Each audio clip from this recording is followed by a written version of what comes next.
Bom dia, irmãos e irmãs, amada Igreja Peniel e você que me assiste de outra denominação. Que o Senhor possa fortalecer sua vida, te renovar, te encher de esperança e da sua paz nessa manhã de domingo. Ainda continuamos sendo igreja, cada um na sua casa, sem ainda estar nos reunindo publicamente de forma comunitária, mas dentro de breve estaremos de volta e estaremos celebrando junto o nosso culto de louvor e adoração ao nosso Deus. A gente vai continuar o nosso estudo na Epístola de Judas.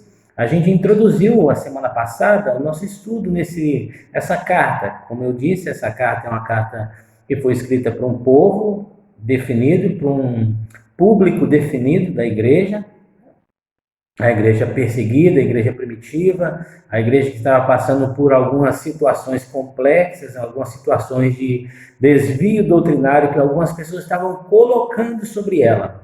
E Judas escreve essa carta que contém 25 versículos, mas que de uma forma preciosa ele nos ensina a lidar com as situações, porque também nos nossos dias nós lidamos com os falsos profetas, nós lidamos com os falsos mestres, nós lidamos com pessoas que querem distorcer o ensino da Escritura.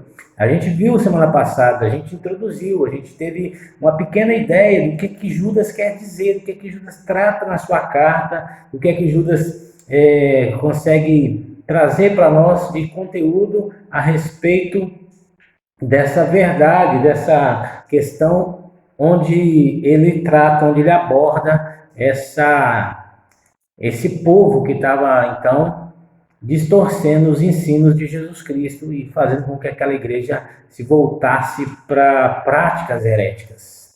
Eles se introduziram de forma sorrateira no meio daquela igreja.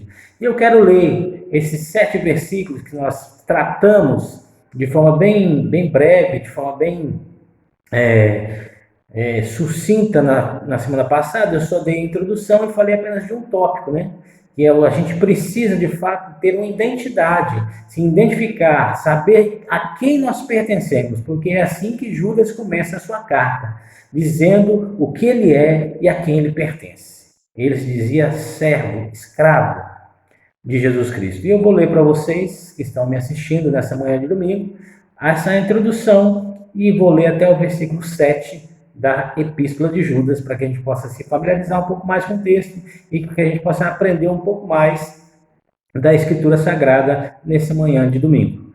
Judas, servo de Jesus Cristo, irmão de Tiago, aos chamados, amados de Deus Pai e guardados em Jesus Cristo, misericórdia, a paz e o amor sejam multiplicados. Notem bem que a paz, o amor é multiplicado não para todo mundo, mas para um grupo específico, para um povo específico, para pessoas específicas que são chamadas, amadas e guardadas.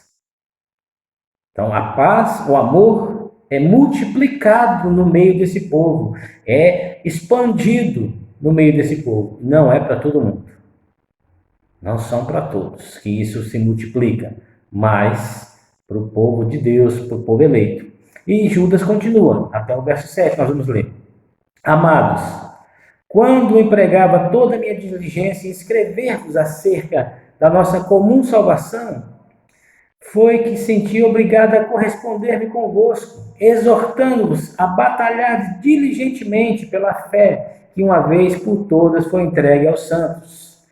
Ele intencionava escrever sobre outro assunto. Ele intencionava escrever sobre a salvação.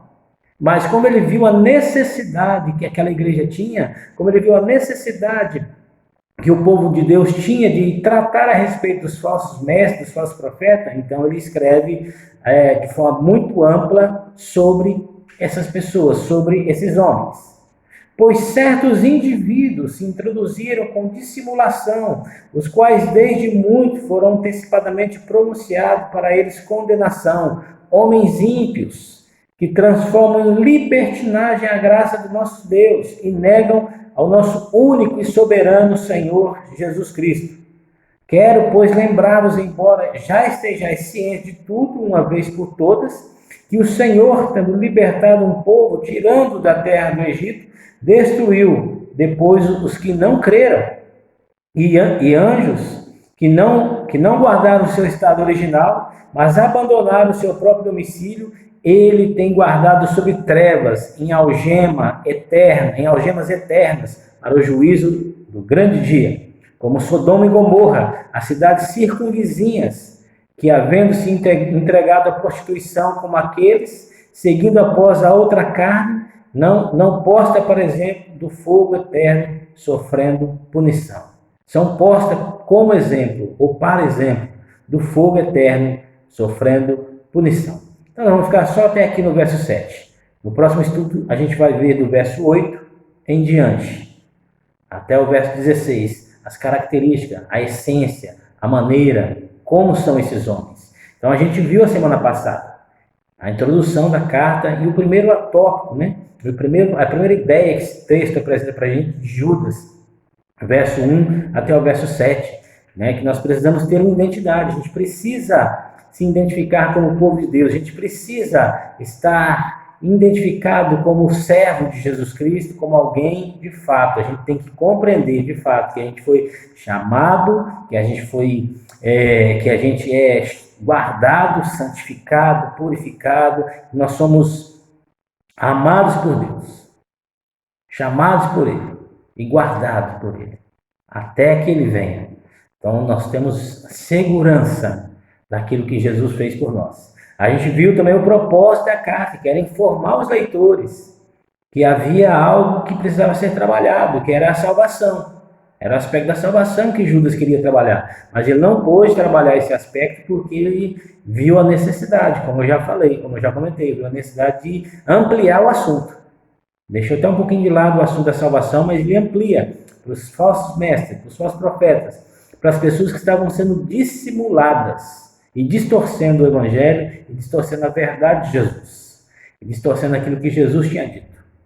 A gente viu quem eram esses apóstolos, como eles se introduziram. A gente leu aqui na carta, verso 4, que eles se introduziram de forma secreta, de forma sutil, eles foram entrando no meio da igreja. Porque a mentira, ela nunca vem com a sua cara própria, né? Ela nunca vem mostrando de fato quem ela é. Ela vem de forma sutil. Porque para a gente ser enganado tem que ser uma coisa sutil, né? Não adianta a pessoa falar assim, isso aqui é do diabo. A gente já sabe. Mas quando é uma coisa sutil, quando é uma coisa onde existe uma certa verdade, né? Não sei se existe meia verdade, mas vamos colocar assim, quando existe uma meia verdade, é mais difícil a gente não dar crédito, é mais difícil, muitas vezes, a gente não olhar para aquilo e falar, não é que é mesmo? Não é que é assim? E muitas vezes nós somos enganados por isso, porque nós damos crédito à meia-verdade e não à verdade completa e plena do Evangelho de Jesus Cristo, da Palavra de Deus, da eterna Palavra de Deus. Então eles vão se introduzindo de forma sorrateira. E a gente viu também os alicerces da carta. A gente viu que existe uma vida social, a gente viu que existe uma vida apóstata, mentirosa, umas manchas na igreja. A gente viu como que essas pessoas eram. E a gente viu que Jesus, de fato, se preocupa com o seu povo, se preocupa com a sua igreja. Então a gente viu primeiro que a gente precisa ter uma identidade. Precisamos nos identificar, saber quem nós somos, saber de fato a quem nós pertencemos. E Judas começa assim a sua carta, a sua epístola. Judas, servo ou escravo de Jesus Cristo, irmão de Tiago, aos chamados, amados em Deus Pai, guardados em Cristo Jesus. Para esse grupo que é chamado, amado e guardado, a misericórdia, a paz e o amor se multiplica. Para os demais, isso é algo que não acontece, que eles não recebem. Mas eu e você, que somos chamados, amados e guardados em Deus, através de Jesus Cristo, temos o amor, temos a misericórdia, temos a paz em abundância. Isso mesmo que Jesus afirma, né? não dou a paz para vocês que o mundo dá. A paz que eu lhes ofereço, a paz que eu te dou, é diferente, ela é duradoura, ela não é passageira, ela é eterna. Essa paz que o Senhor nos oferece. O que mais que a gente pode entender, então, desse texto? O que mais a gente pode entender dessa carta? Até o verso 7, que nós estamos lendo, que nós estamos vendo. Primeiro a gente viu que nós precisamos ter uma identidade. Que nós precisamos ser, de fato, um povo que se tem uma identificação, um povo que tem uma identidade, um povo que sabe quem é, um povo que se conhece, um povo que sabe a quem ele pertence, um povo que sabe o seu lugar, um povo que sabe aonde ele está, um povo que sabe quem é o seu Deus. Judas, servo de Jesus Cristo. Como eu e você temos nos identificado? Qual é a identidade que nós possuímos? Somos filhos de Deus? Somos o seu povo? Somos eleitos por Ele? Temos, de fato, um novo nascimento na nossa vida? Temos a salvação? Então, a gente viu isso no primeiro tópico, que nós precisamos ter uma identidade. Porque a gente é chamado, amado e guardado. Então, a segunda ideia que esse texto apresenta para a gente, da Epístola de Judas, para a gente ficar atento contra os falsos profetas, para a gente ficar atento contra os falsos mestres, para a gente ficar atento contra as heresias do nosso tempo, contra as heresias do nosso dia a dia. Hoje mesmo eu recebi uma ligação na parte da manhã e eu nunca nem vi a pessoa, nem sei quem é, ela começou a conversar comigo, perguntou para mim se ela podia ler um versículo da Bíblia comigo. Eu falei, pode ler sim um versículo da Bíblia, bem-vindo. Ela leu um versículo em Isaías e começou a tentar explicar para mim que o paraíso é aqui agora, nessa terra. Eu falei assim, mas como é que você chegou a essa conclusão? Que o paraíso é aqui agora, nessa terra. Eu logo percebi que era alguém que era testemunho de Jeová e estava tentando provar para mim que o paraíso é aqui agora, que Deus ia restaurar tudo isso aqui agora e nós íamos habitar aqui para sempre. Aí eu fiz uma pergunta para ela muito simples. Falei, Jesus é Deus? Para você? E ela me respondeu do outro lado da linha, não, ele não é Deus. Ele veio como filho de Deus, mas ele não é Deus. Falei, bom, então, infelizmente, eu não posso acreditar na sua palavra, porque a palavra de Deus me diz e me afirma que Jesus é Deus. Ele mesmo afirma no Evangelho de João, que no princípio era o Verbo, e o Verbo era Deus, e o Verbo estava com Deus, e que sem ele, nada do que foi feito teria sido feito. Aí ele desligou, falou, não, então não dá certo, a gente vai entrar em debate, em contenda, porque você não crê naquilo que eu creio. Eu falei, não creio mesmo, porque eu creio num Deus vivo, num Deus que é fiel, num Deus que é verdadeiro, num Deus que é o Pai, que é o Filho e que é o Espírito, e que coabitam em uma só pessoa, mesmo sendo três. Aí acabou a conversa. É por isso que nós temos que conhecer a Escritura. É por isso que nós temos que saber, de fato, sobre essas heresias e como elas são disseminadas. Judas fala que essas pessoas se introduziram de forma sutil, de forma sorrateira. Né? Aquela pessoa que vai chegando ali no pé de pano, miudinha. Elas se introduziram no meio da igreja e começam a distorcer o ensino de Jesus. Então, a segunda ideia que esse texto apresenta para a gente, no versículo 3, é que existe uma batalha que nós travamos todos os dias pela nossa fé. Existe uma batalha que a gente trava pela nossa fé. Existe uma batalha que a gente luta contra ela. Paulo fala dessa batalha. Paulo fala que a nossa luta não é contra a carne nem contra a sangue, mas é contra principados. E isso de ensino errado, esse de ensino herético, é coisa que os próprios principados, o próprio diabo tenta disseminar e minar a vida da igreja de Jesus, a vida da igreja verdadeira. Olha só o que o versículo 3 fala para a gente.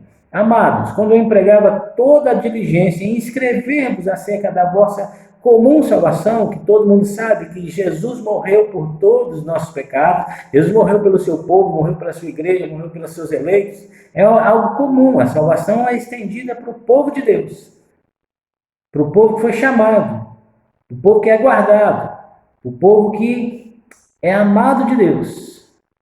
A salvação é comum para esse povo, a nossa comum salvação, que é a morte, A ressurreição de Jesus é o lavar regenerador do sangue do Cordeiro. Queria escrever acerca da comum salvação, que foi que eu me senti obrigado a corresponder convosco, exortando-vos a batalhar diligentemente pela fé que uma vez por todas foi entregue aos santos.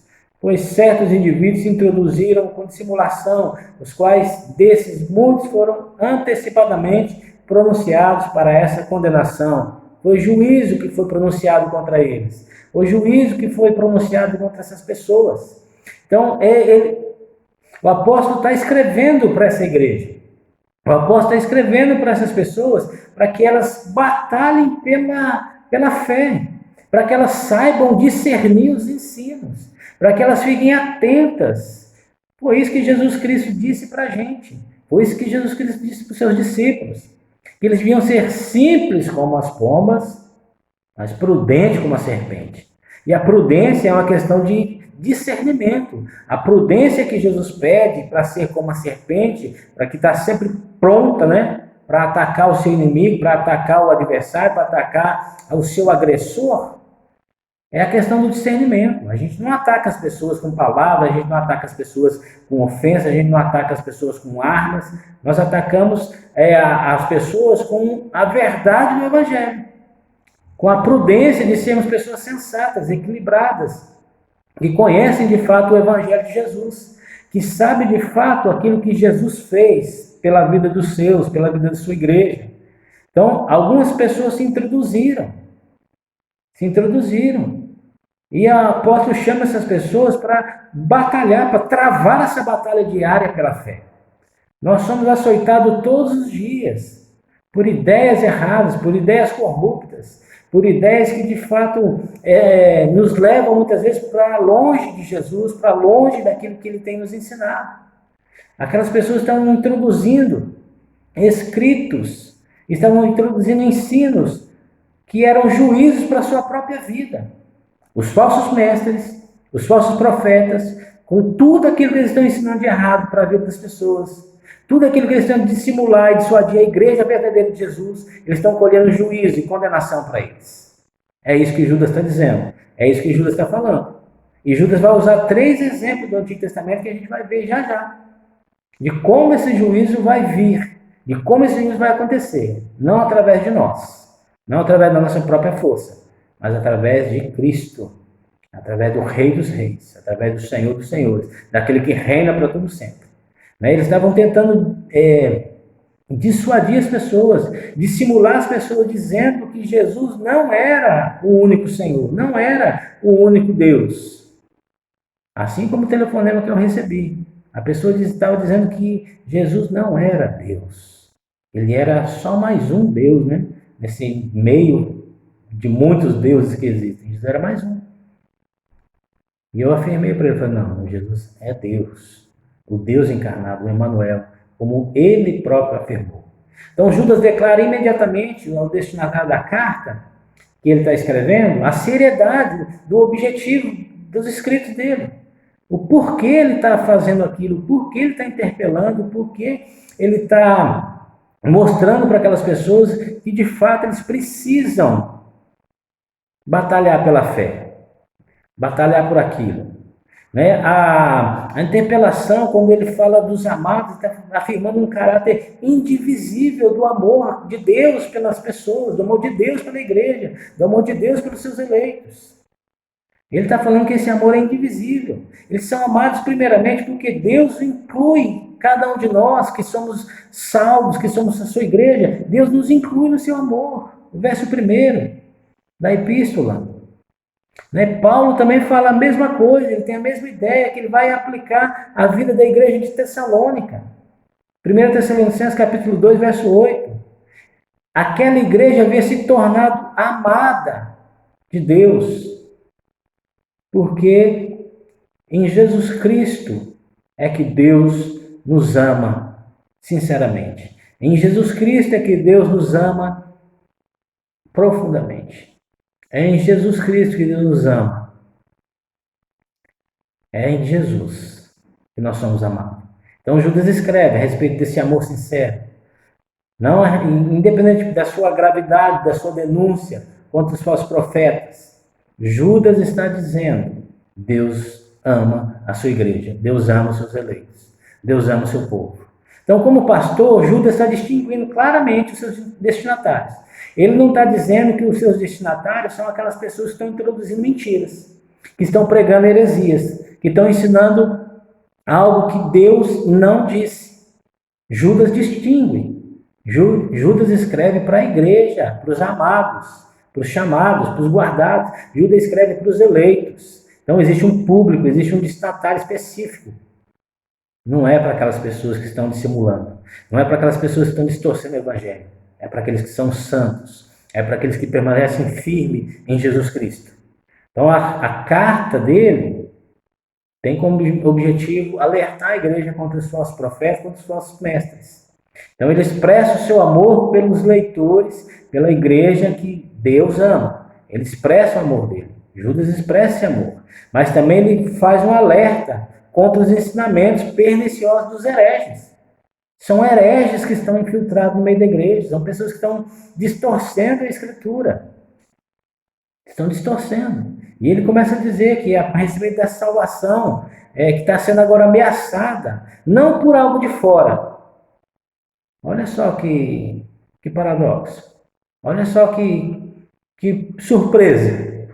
Né? Tem algo ameaçando a igreja que não é de fora, mas é de dentro da própria igreja.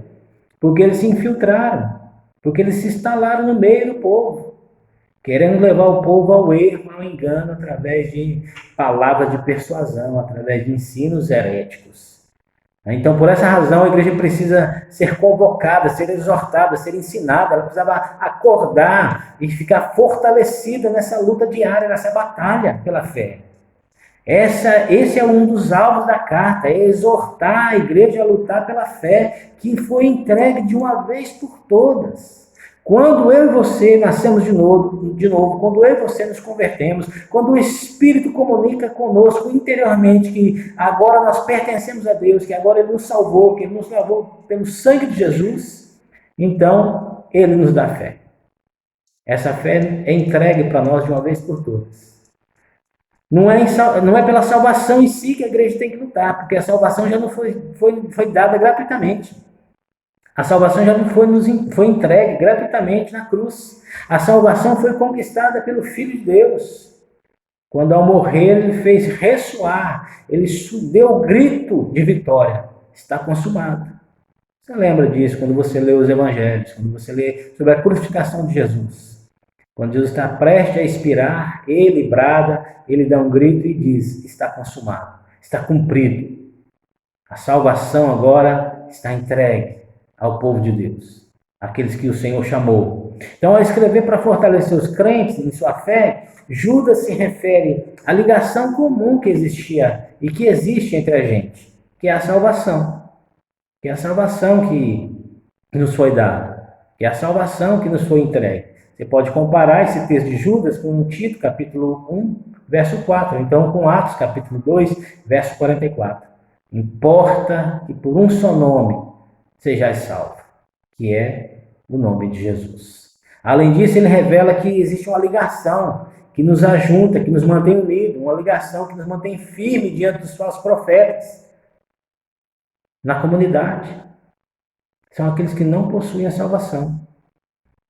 Então, essa ligação, essa unidade que nós possuímos em comum, que é a salvação, ela nos mantém alertas, ela nos mantém firmes contra os falsos profetas, contra aqueles na comunidade que não possuem a salvação, que não pertencem a Jesus Cristo. Então, os versículos 3 e 4 fica evidente esse contraste entre a salvação comum, que é partilhada pelos crentes, e a condenação que é reservada para os homens ímpios. Então, existe uma grande diferença entre aquele que é chamado, amado e guardado, e aqueles que não são. Existe uma diferença. Existe algo que está reservado para ambos os grupos. Fundamentalmente, a gente se apropriar desse conteúdo, a gente agarrar esse conteúdo, a gente viver esse conteúdo da fé, é algo que a gente precisa viver no cotidiano, todo dia. Todo dia a gente precisa viver, a gente precisa batalhar pela fé que nos foi dada. Porque todo dia somos bombardeados, todo dia a gente está cheio de notícias, cheio de sites, cheio de vídeos que muitas vezes não nos edificam e não condizem com a verdade. Muitas vezes nós não verificamos a fonte da onde a gente está extraindo aquilo. A gente vai lançando nos grupos, vai lançando para os amigos, vai postando no WhatsApp, no Facebook, no Instagram, mas não vamos conferir na Escritura se aquilo é verdade. Nós não vamos conferir com a Bíblia Sagrada, nós não vamos estudar para ver se aquilo de fato que está sendo dito é a verdade de Jesus. E o que Judas está dizendo? O que ele está pressupondo, então? Que existe um conteúdo que é fundamental da fé. Existe um conteúdo fundamental da fé. Jesus Cristo, sua morte e a sua ressurreição. É o conteúdo fundamental da fé cristã. Então, por isso ele justifica, né? Ele justifica a valorização do conteúdo da fé. Ele justifica a preservação da comunicação fiel e correta da Escritura Sagrada, para que a fé não seja diluída, para que a fé não se corrompa, para que a fé não se perca. Ele tem a necessidade de mostrar e de exortar os crentes a batalharem pela fé. Então, se a gente observar que no começo e no final da carta, Judas cita o mesmo assunto. Judas cita a mesma coisa. Na abertura da epístola e no final da epístola, ele insiste com os seus leitores a lutarem pela fé. Ele conclui a sua epístola dizendo: edifiquem em sua mais sagrada fé e orem no Espírito. Verso 20 da epístola de Judas. Judas não diz que esses homens são ateus. Ele não fala isso, que eles não creem em Deus. Ele indica que eles entram na igreja de forma sorrateira, eles vão se apropriando de algumas funções, de alguns cargos, vão entrando de forma sorrateira, reconhecem a existência de Deus. Por isso que eles entram na igreja, porque eles estão reconhecendo que Deus existe.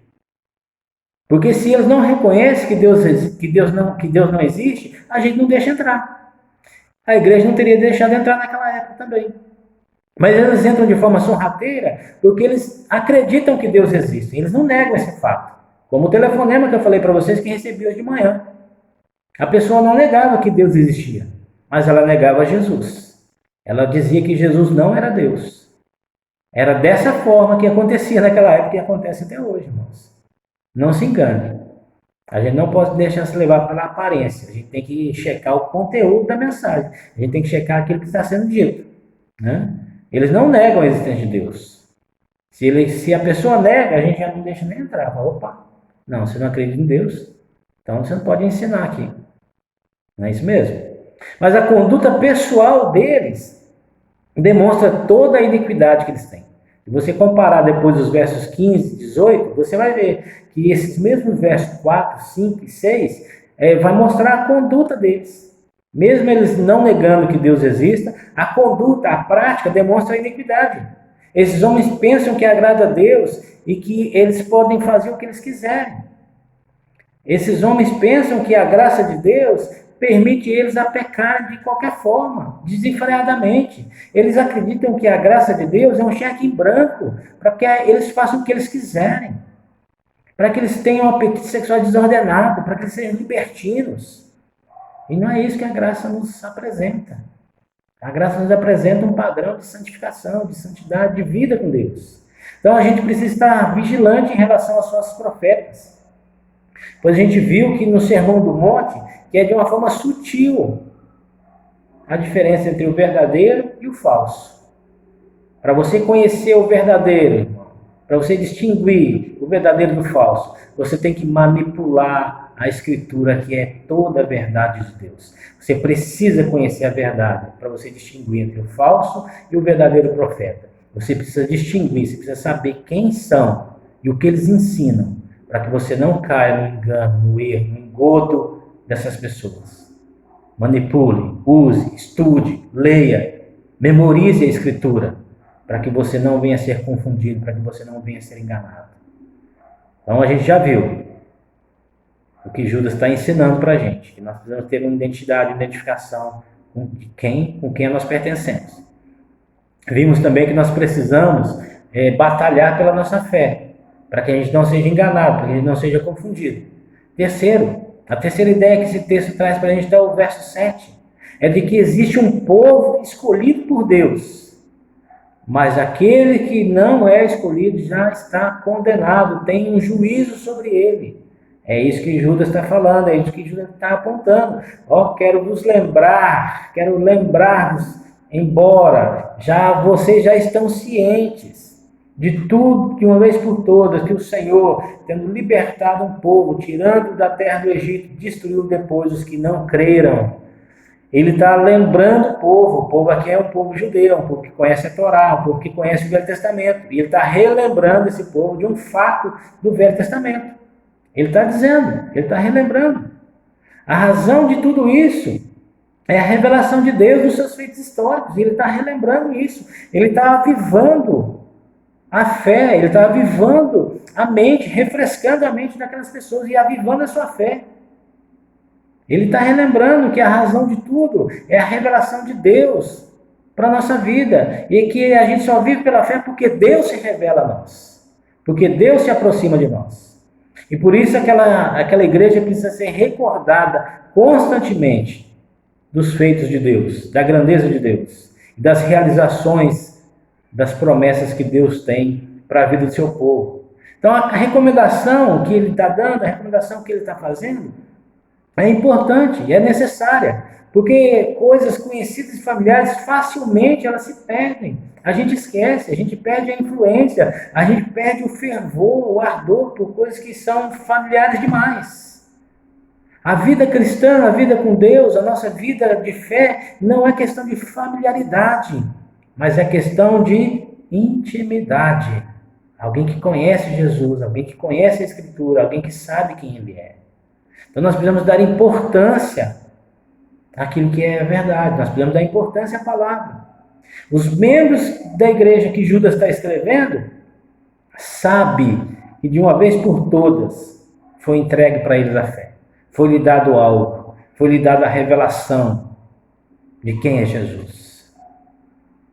Eles estão, ali os membros daquela igreja estão naturalmente, não estão sentindo qualquer tipo de conhecimento geral, não tem um tipo de apenas um conhecimento geral, mas ele tem algo que é essencial, que é a proclamação do Antigo Testamento, é a proclamação da Igreja Apostólica, é a proclamação de toda a lei de Deus que está escrito no Antigo Testamento.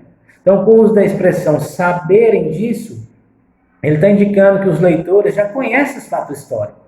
Vocês já sabem, a gente leu aqui, quero lembrá-los, embora vocês já estão cientes. Então, eles já sabiam, já conheciam os fatos históricos, que dizem a respeito de quem é Deus, de quem é Jesus. Ele está querendo lembrar, está querendo reavivar no coração daquelas pessoas os ensinamentos apostólicos.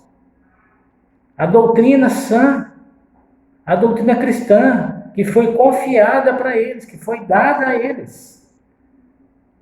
Pedro também usa a mesma expressão na sua segunda epístola, que ele tinha o desejo de reavivar na memória dos crentes as verdades da Escritura, as verdades de Jesus. 2 Pedro, capítulo 2, do verso 12 ao verso 15, e verso 3, e capítulo 3, verso 1.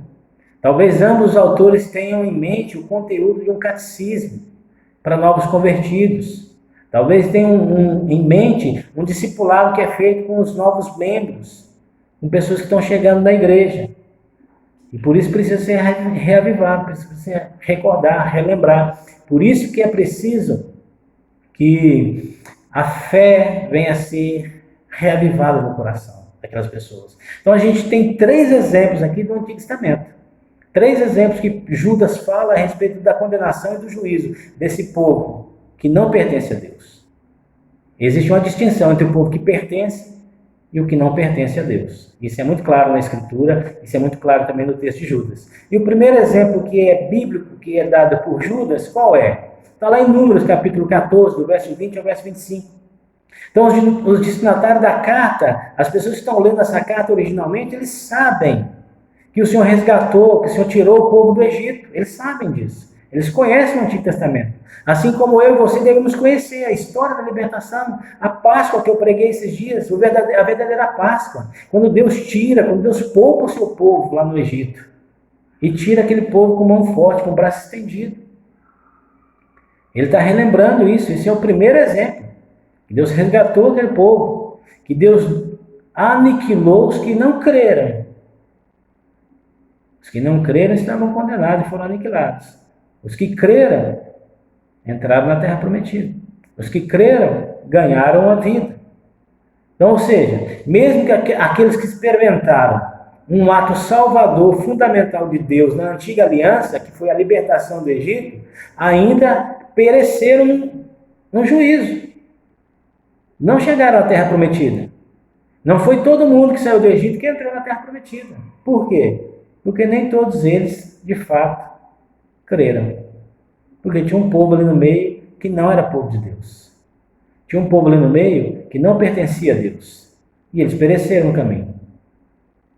Então é algo muito sério o que Judas está falando para aquela igreja. Para que eles não fiquem com medo, para que eles não fiquem ansiosos. Porque os que não crerem terão de fato o juízo de Deus sobre a sua vida. Então a recordação do acontecimento naquele tempo devia estimular a igreja. E a gente recordar aquilo que Deus fez também no Antigo Testamento, no Novo Testamento, deve estimular a nossa fé, deve empenhar no máximo a nossa luta pela fé, a se apegar nas promessas de Deus que foi nos transmitida pela Escritura, pela morte e ressurreição de Jesus. Uma nação que foi privilegiada, que testemunhou maravilhas e mais maravilhas, que viu a libertação, que viu Deus alimentando aquele povo, que viu a coluna de fogo, que viu a nuvem de dia, que viu água brotar da rocha, que viu Deus dar vitórias extraordinárias no campo militar. Mas muitos não creram. Não eram povo de Deus. Não pertenciam.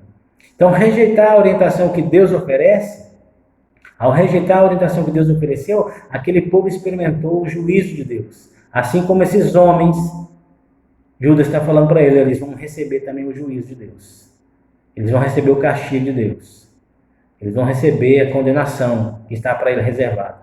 Então, o segundo exemplo que Judas dá a respeito do juízo que Deus vai fazer contra esses homens é a rebeldia.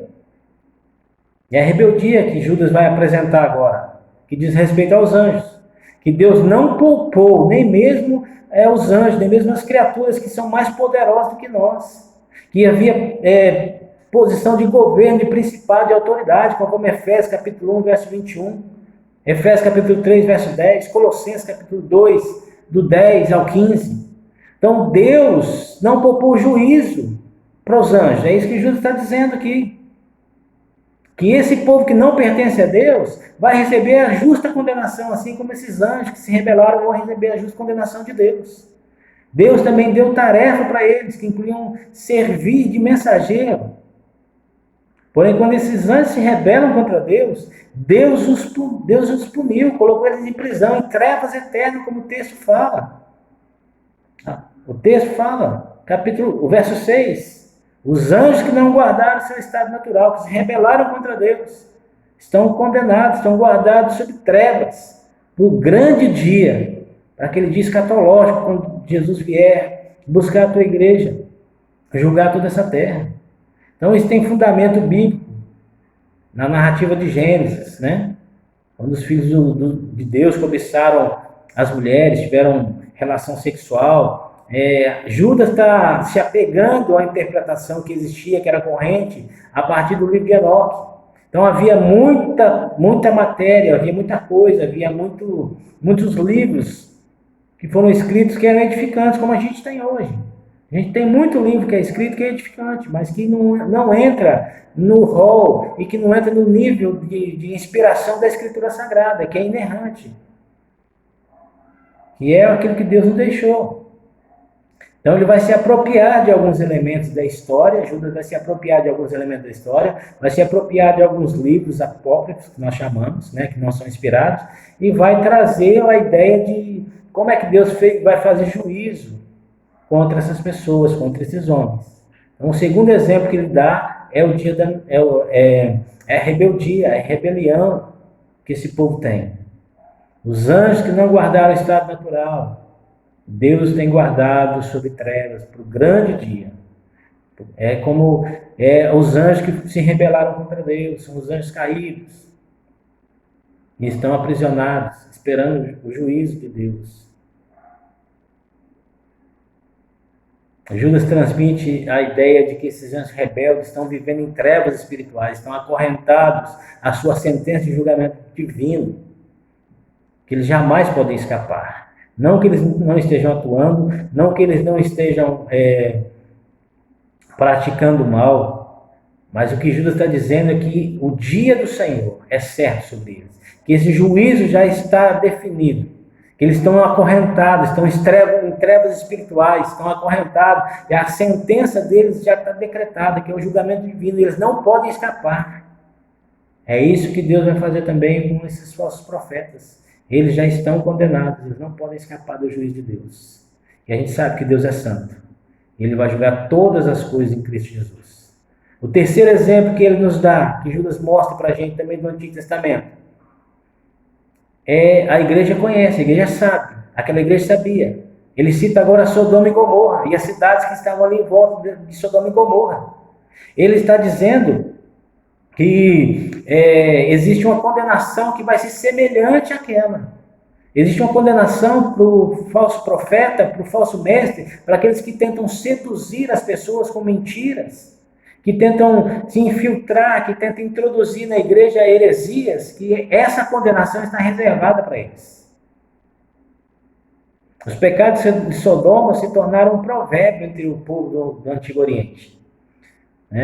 Trata-se de uma prostituição particular e terrível. Os homens de Sodoma e Gomorra corriam atrás de carne alheia. Se você ler a história lá em Gênesis capítulo 19, do verso 5 até o verso 14, a gente sabe que hoje o sodomita, a sodomia é associada ao pecado de Sodoma e Gomorra, a homossexualidade, a paixão lasciva desenfreada. É o terceiro exemplo de rebelião que os falsos mestres, os falsos profetas carregam na sua vida. Eles são rebeldes contra as autoridades. Eles se rebelam contra as pessoas que estão acima dele. Judas está dizendo qual que é a explicação a respeito de tudo isso. Então não se trata apenas de uma história que era conhecida do povo da antiguidade. Não era só apenas história que era relatada no Antigo Testamento, mas era exemplo para a igreja. E é exemplo para a igreja de hoje também, que ela deve ter diante dos seus olhos, que ela deve ter na sua mente. E ela corre o risco de ser desencaminhada por esses falsos profetas. É por isso que ela tem que ter a escritura na sua mente, no seu coração. Ela precisa ler, amar, absorver, assimilar a escritura. Na doutrina que eles estavam ensinando, na prática nova, existia uma tendência, uma evidente liberdade das questões sexuais. Tudo era permitido. Toda a prática homossexual, homoafetiva era permitida. E tinha uma grande relevância para aqueles falsos mestres. Na medida em que se tratava das pessoas gregas, tudo era possível. Tudo. Essa era uma falsa liberdade que eles pregavam. E a igreja não pode se deixar enganar. A Bíblia, na realidade, fala não somente desse fogo histórico que destruiu aquelas cidades, do fogo que caiu do céu e destruiu aquelas cidades, mas está falando do fogo eterno, do sofrimento eterno, da segunda morte que a Bíblia fala, da segunda morte que Jesus disse. Não temam aqueles que podem matar o corpo, mas não podem lançar a alma no inferno. Teme aquele que pode matar o corpo e lançar juntamente a alma no inferno. E só Deus pode fazer isso no juízo. Só Deus é que vai fazer isso. Então, o fogo que consumiu Sodoma e Gomorra é uma analogia, uma simbologia ao fogo eterno, que está reservado para os falsos profetas, está reservado para aqueles que distorcem a palavra de Deus, que distorcem a Escritura, que distorcem o ensino de Jesus. Para a gente concluir essa parte da nossa introdução à carta de Judas, eu queria deixar algumas considerações. Então a gente viu um breve estudo, uma breve introdução, domingo retrasado e agora nesse domingo, dia 26/4. Então foi uma pequena introdução a alguns assuntos que Judas está tratando. Nós vimos que nós devemos ter uma identidade como cristão. As pessoas precisam nos identificar, saber quem nós somos. E nós também precisamos saber quem nós somos. Servos, escravos, amados, chamados e guardados. As pessoas precisam identificar a gente, não simplesmente pelas músicas que ouvimos, ou pelo certo tipo de roupa que nós usamos, mas sim por aquilo que nós cremos, mas sim pela nossa fé em Jesus. Você tem certeza que você pertence a Jesus? Você tem certeza que é amado de Deus e guardado por Ele? Qual que é a tua identidade? Nós temos uma batalha constante. Somos atacados por todos os lados. Todos os dias somos bombardeados com falsas doutrinas, com conceitos errados sobre quem é Jesus, sobre a palavra de Deus. Precisamos estar vigilantes, sendo conhecedores da palavra, para que não sejamos vítimas dos falsos profetas.